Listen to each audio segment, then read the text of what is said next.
আসসালামু আলাইকুম। আমি মোহাম্মদ নোমান। আমি আছি আপনাদের সঙ্গে। আমি আজকে একটা গুরুত্বপূর্ণ বিষয় নিয়ে আলোচনা করব। সেটা হচ্ছে যে আমরা যখন বিল্ডিংগুলো করি, বিল্ডিংয়ের ডিজাইন করি বা বিল্ডিং কনস্ট্রাকশন করে থাকি। বিল্ডিং যখন আমরা করি তখন আমাদের সয়েল টেস্টটা অনেক গুরুত্বপূর্ণ। আমরা আজকে আলোচনা করব সয়েল টেস্টের বিষয় নিয়ে।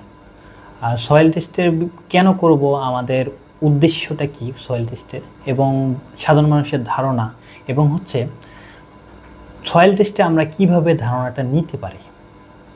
প্রথমত যদি আমি আপনাদেরকে বলি যে সয়েল টেস্টের উদ্দেশ্যটা কি। আসলে সয়েল টেস্টের উদ্দেশ্য হচ্ছে আপনি একটা মাটি সম্পর্কে ধারণা নেয়া। আসলে মাটিটাতে আমি যে বিল্ডিংটা করব বা কনস্ট্রাকশন করব, সেটা আমার কিভাবে মাটিটা আমার বিহেভিয়ার করবে, মাটিটা আমার আদৌ এই লোডগুলো নিতে পারবে কিনা, এটা গুরুত্বপূর্ণ।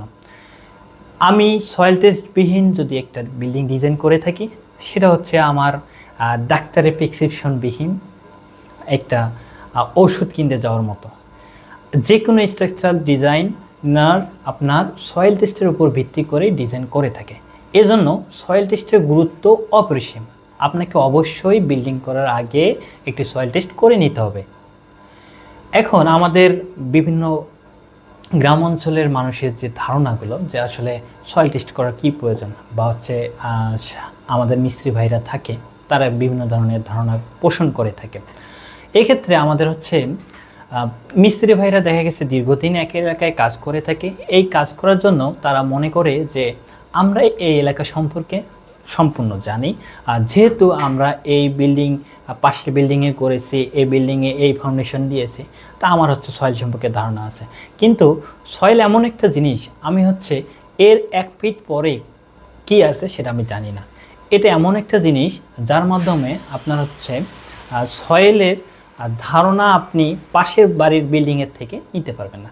এক্ষেত্রে মিস্ত্রি ভাইরা দের জন্য একটা পরামর্শ যে ভাই, অবশ্যই আপনারা একটা সয়েল টেস্ট রিপোর্ট করাই নেবেন, এবং সয়েল টেস্ট করে তারপরে আপনারা কাজে হাত দেবেন।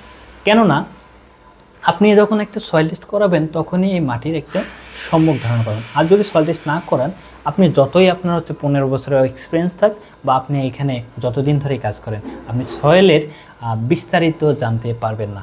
এখন একজন বা একটা প্রতিষ্ঠানকে যখন আপনি সয়েল টেস্ট করাবেন, তখন অবশ্যই একজনকে ইঞ্জিনিয়ারকে রাখা উচিত। কারণ এসপিটি নাম্বারটা এইখানে কাউন্ট করাটা খুব গুরুত্বপূর্ণ। কারণ আমরা যখন ডিজাইন করি, দেখা গেছে যে এসপিটির যে ভ্যালু, এর উপর ডিপেন্ড করে আমরা ডিজাইনটা করে থাকি। তা আমাদের যখন আমরা ফিল্ড পর্যায়ে গিয়ে থাকি, তখন আমাদের যে এসপিটির নাম্বারটা পাই, সেটার উপর ডিপেন্ড করে অনেকটাই করে। অনেক প্রতিষ্ঠানরা পাইছে খুব কম খরচে। আপনার 1 কাঠার জন্য একটা বোরিং করতে ভাই কত টাকা লাগে? 10,000 টাকা। আর আপনার 3 কাঠার জন্য যদি আমি 3টা বোরিং করি, তাহলে 30,000 টাকা। এই 30-40,000 টাকার জন্য কেন আমি ভাই বিল্ডিংটাকে ক্ষতির মুখে করব? কারণ আমার 2টা ক্ষতি এখানে। একটা আমি যদি বিল্ডিংয়ের সয়েল টেস্ট না করে আমি যদি করি, তবে আমার এটাকে ওভার ডিজাইন হবে।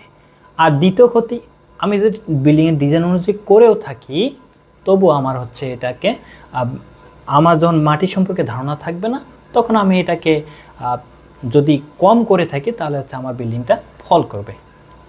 এখন আমরা যখন ফিল্ড পর্যায়ে বিভিন্ন জায়গায় সয়েল টেস্ট করে থাকি, তখন আমাদের যে এসপিটি ভ্যালু বা এন এর যে ভ্যালুটা, এর উপর ডিপেন্ড করেই আমরা কাজগুলো করে থাকি। আসলে আমরা একটা মাটি পরীক্ষা করতে গেলে যে রিপোর্টটাকে সহজে চেনার একটা উপায় আমি বলার চেষ্টা করতেছি, সেটা যে এন এর ভ্যালু দেখে আমরা মোটামুটি একটা ধারণা দিতে পারি। তা যখন এন এর ভ্যালু 2 এর কম হয়ে থাকে, সেটাকে আমরা একদমই নরম বলতেছি, ভেরি সফট। একদমই নরম যেখানে আমরা 2 টনের বেশি পার বর্গমিটারে লোড নেওয়ার কথা না। এরপরে আমরা যখন 2 থেকে 5 এন ভ্যালু পাচ্ছি, তখন এটাকে আমরা বলতেছি যে সফট। কারণ এটা নরম বলতেছি আমরা, কারণ নরম বলার উদ্দেশ্য এখানে আমাদের 2 থেকে 5 টন পার বর্গমিটারে লোডটা নিতে পারবে। এরপরে যদি এর নাম্বার বেড়ে যায়, এন এর নাম্বার দেখা গেলো যে 5 থেকে 9 হয়ে গেল, তখন আমাদের সেটাকে আমরা মিডিয়াম বলতেছি। এই যে মিডিয়াম বলতেছি, এখানে আমাদের সেমভাবেই আমাদের একটা 5 থেকে 9 টন পার বর্গ মিটারে লোড নিচ্ছে। এভাবে এন ভ্যালু যত বাড়বে আপনার মাটির ভারবহন ক্ষমতা তত বেড়ে যাবে। দেখানোর উপর ডিপেন্ড করেই দেখা গেছে মোটামুটি আমরা একটা ধারণা নিতে পারতেছি যে আপনার স্ট্রাকচারটা কীভাবে করলে আপনার সাশ্রয় হবে এবং হচ্ছে একটা আপনি ইকোনমিক্যালি ডিজাইন পাবেন। এজন্য আপনাদের সকলের উচিত আগে বিল্ডিং করার পূর্বেই মাটির টেস্টটা করে না, মাটি পরীক্ষা করে নিয়ে তারপরে আমরা বিল্ডিং করবো, এটাই আমাদের আজকের পণ হবে।